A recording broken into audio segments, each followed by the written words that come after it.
Sampai tulisannya robek-robek, enggak ada yang nawar. Jenengan kalau begini malu mboten? Wah, nomor saya Pak, gede Pak. Wah itu. Rumah saya di pinggir jalan raya utama, arah ke Temanggung itu ya.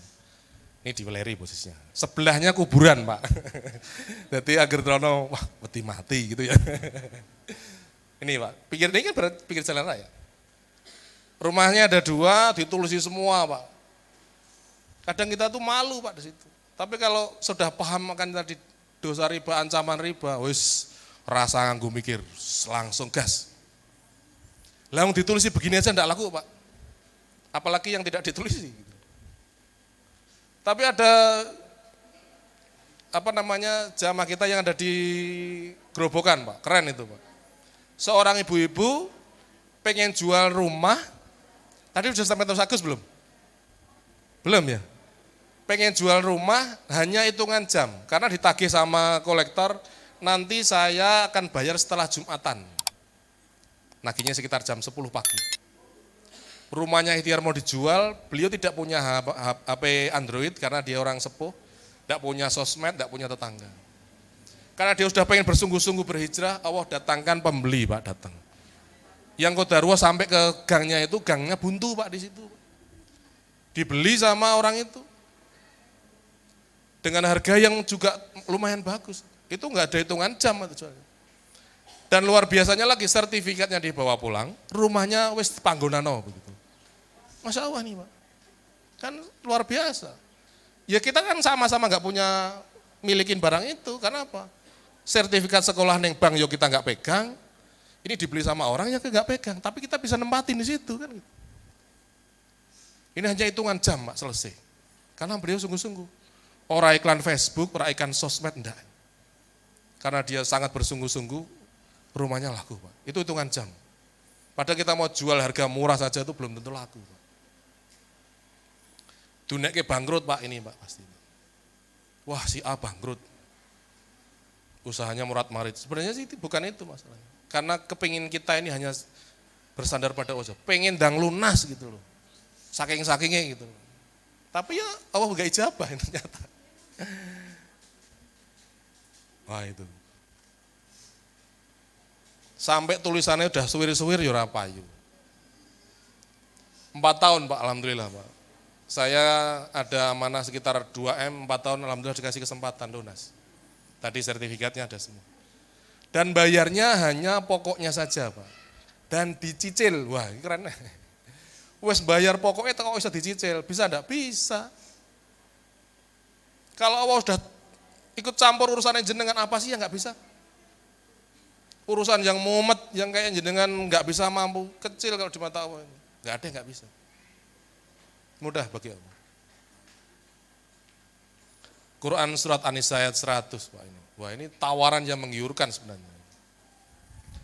Barang siapa yang berhijrah di jalan Allah, niscaya mereka mendapat di muka bumi ini tempat hijrah yang luas dan rizki yang banyak. Ini Pak.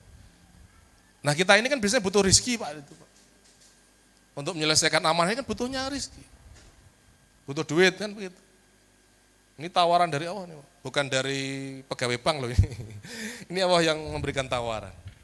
Barang siapa keluar dari rumahnya dan bermaksud hijrah kepada Allah dan Rasulnya, kemudian kematian menimpanya sebelum sampai ke tempat yang dituju. Wah ini Pak, sebelum sampai rampung utangnya berarti ya. Maka sungguh telah tetap pahala di sisi Allah dan adalah Allah Maha Pengampun lagi Maha Penyayang. Artinya dosa-dosa kita sudah terampuni di situ. Jika kita meninggal, amanahnya kita belum selesai, insya Allah urusannya sudah Allah ampuni semuanya. Tapi tadi ada tawaran, kalau utangnya itu bukan untuk kemaksiatan, pasti akan diselesaikan sebelum ajal menjemput. Senang apa bukan Pak? Senang, yang utang siapa? Boleh tepuk saudara sebelah tangan kanan jenengan. Saudaraku, utang jenengan akan lunas jika Allah sudah turut campur. Amin ya robbal. Gunakan kesempatan ini Pak. Karena Allah ini sangat sayang dan sangat berbahagia dengan hambanya yang mau berhijrah. Sampai ada hadis yang meriwayatkan seorang perjalanan safar itu membawa onta dan ontanya membawa makanan. Pernah dengar enggak itu? Ontanya pergi Pak, pergi kabur, dia di padang pasir sendirian. Kan sudah enggak ada harapan, berarti mati kan begitu. Tinggal ajal menjemput kan di situ. Wah, Allah itu lebih sayang dari orang tadi setelah ontanya datang kepada dia sendiri. Coba, jenengan kalau hilang barang sesuatu, apalagi di gurun pasir, padahal di situ bawa makanan. Rasanya kayak apa Pak? Wis jatah mati ini kan gitu. Padang pasir nggak ada apa-apa Pak. Sementara begalnya sama ontanya pergi Pak. Nah, ontanya ini datang, tiba-tiba datang. Kebahagiaannya jenengan kayak apa itu? Itu sampai melebihi kebahagiaannya Allah kepada kita. Karena seperti anaknya yang hilang mungkin ya, lost boy gitu ya. Karena pas waktu kita ngeriba tadi, banyak dari kita ini kadang mengindahkan hak-haknya Allah di situ. Apalagi biasanya kayak pedagang gitu ya. Waktunya dan godanya tambah besar itu Pak. Biasanya toko tambah rame gitu. Gitu betul. Waktunya dan ngusik sebentar gitu. Panggilan ini, ayo Mas, beri Mas, menghadap padaku. Tapi sebentar gitu. Sholat duhur ketabrak sampai ke asar. Ada enggak ya begitu? Sering. Karena hawanya udah diabaikan. Nah kalau kita minta pertolongan sama Allah, ya masih jauh Pak. Jadi waktu kita ngeriba tadi itu karena kita tekanannya kuat, ngisuk kudu bayar, mesti pengennya seolah-olah tuh mau kerja 24 jam. Kadang yang punya usaha satu dibuka sampai 4 unit, 4 tempat gitu. Misal toko satu bisa dapat 10 juta. Nek bikin toko 5 jadi 50 juta, iya apa enggak? Adanya malah justru minus Pak. Saya tuh dulu Pak pelaku Pak. Punya toko satu dapatnya A begitu ya. Toko 5 karepe ben entuke 5 kali lipat. Yang terjadi apa Pak? Karyawannya pada ngambil Pak itu di situ Pak. Toko dalam toko kadang biasa. Wis cobaannya banyak. Karena kalau cabut keberkahannya wis kemana-mana. Ketoke entuke akeh tapi kok ora nyantel gitu loh. Gitu betul. Dapatnya banyak ini, 30 juta, 70 juta. Tapi ada saja. Montore nabrak, der begitu, dandan. Anaknya masuk ke rumah sakit gitu.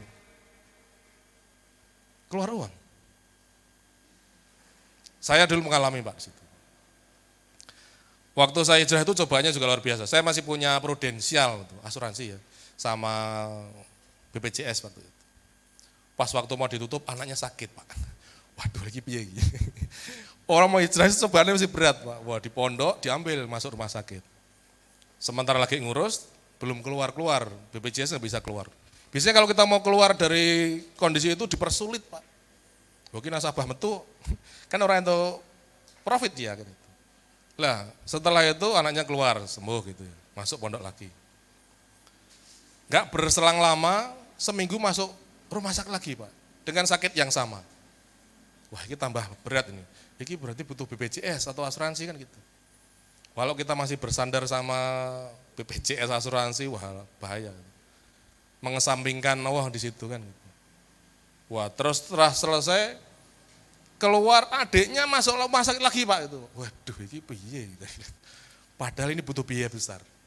Wes bismillah, tak eksekusi pokoknya gitu. Akhirnya kepotong sampai 50%.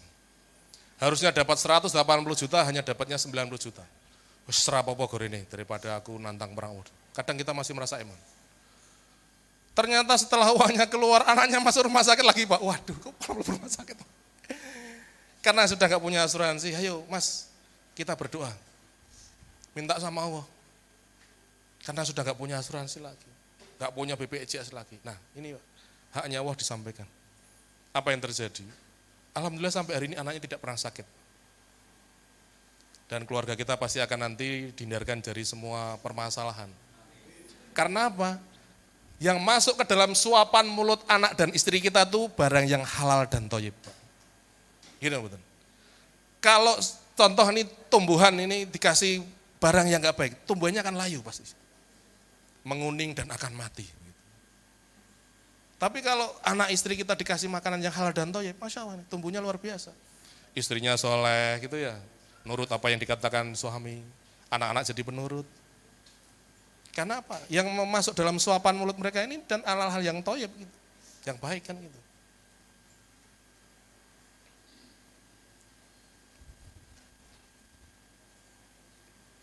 Ini step yang pertama, riyadhah sebagai barometer kesuksesan jenengan. Nah ini, kita ini ada namanya riyadhah Pak. Jadi mungkin kita dulu waktu belum paham riyadhah ini kita masih mengandalkan logika kita. Dengan usaha, dengan ikhtiar, dengan kemampuan kita ini. Ternyata tidak selesai. Gitu. Kalau kita sudah pasrah dan nyerah sama Allah ini nanti Allah sudah turun tangan. Urusan kita jadi serba mudah.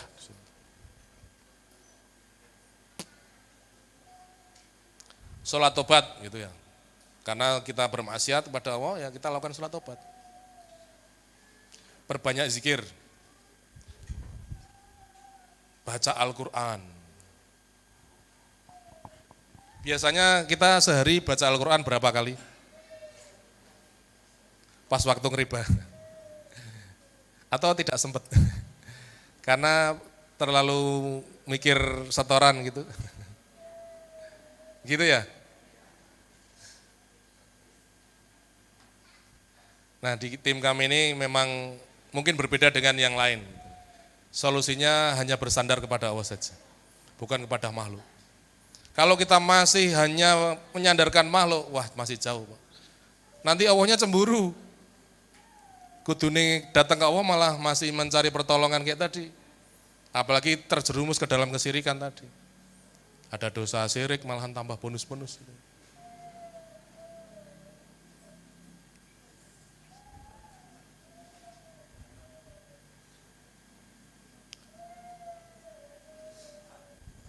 Mau dicatat?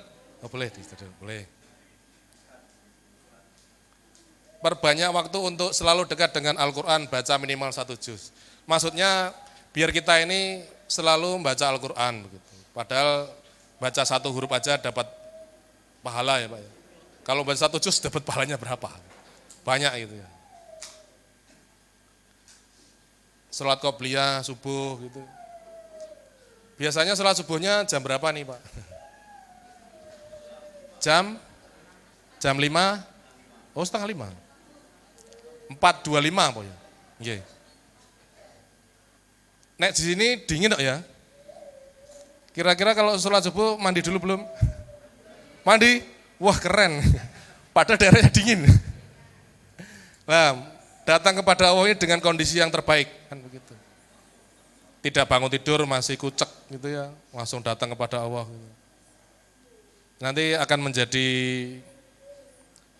ibadahnya jadi lebih kusuk, lebih berkesan.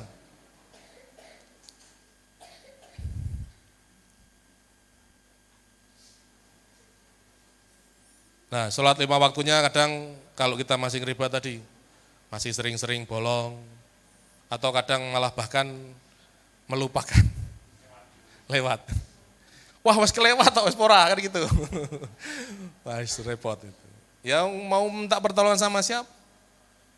Kalau pengen dicintai sama Allah ya menjadi makhluk yang berbakti kepada beliau kan begitu. Haknya Allah disampaikan kan begitu. Karena kita hanya bisanya bersandar sama Allah saja. Nek sudah begini ini teman-teman jarang yang mendekat Pak. Teman baik, wah kalau di sini wah keren ini teman-temannya banyak semua. Bisa berjamaah, saling menguatkan, saling mengingatkan. Ayo wahai jamaah gitu. Sudah?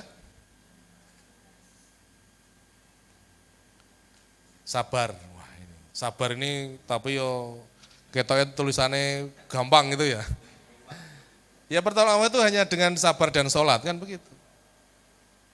Sabar ini banyak ini. Sabar karena ketaatan sama Allah. Sabar karena ketaatan itu berat Pak. Kita mau ibadah aja itu subuh itu harus bangun pagi gitu. Sementara yang lain pada tidur begitu. Kalau kita punya amalan atau punya masalah yang besar gitu, kayaknya berat begitu. Ya jenengan harus melakukan amalan yang berat pula. Begitu. Yang lain pada tidur jenengan tahajud, bangun mandi. Gitu. Yang lain pada makan-makan jenengan puasa. Jadi harus punya amalan yang berat apa ini? Kalau masalahnya rumit, ketoke wis ora iso dipikir gitu ya. Jenengan paling tidak harusnya punya amalan yang memang luar biasa. Yang lain puasa, apa yang makan-makan kita puasa. Yang lain tidur nyenyak, kita di sepertiga malam sholat tahajud. Nangis Pak di situ Pak. Wah, awal paling suka di sepertiga malam Pak. Yang minta akan diberi, yang minta yang berdosa akan diampuni dosa-dosanya. Ngoten nggih. Ikhlas. Bertawakal sepenuhnya dan berbahagia dengan takdir Allah. Wah, ini orang-orang yang berbahagia ini. Karena orang-orang yang bertaubat ini orang yang disayangi sama Allah. Yang di luar sana masih banyak Pak. Orang yang berbahagia dengan ngeribahnya masih banyak. Ibadah enggak jalan, maksiat jalan terus, tapi masih dapat dunia. Mobilnya bagus, mau kemana bisa, pakainya bagus. Tapi jangan salah Pak, hati-hati Pak. Istirahat nanti jadi. Jenengan ini orang-orang yang berbahagia, orang yang disayang sama Allah. Kayak tadi, orang yang berhijrah di jalan Allah ini, Allah saja tuh sangat menyayangi jenengan semua. Artinya kalau udah disayang, doanya mustajab. Mohon maaf dari batin. Assalamualaikum warahmatullahi wabarakatuh.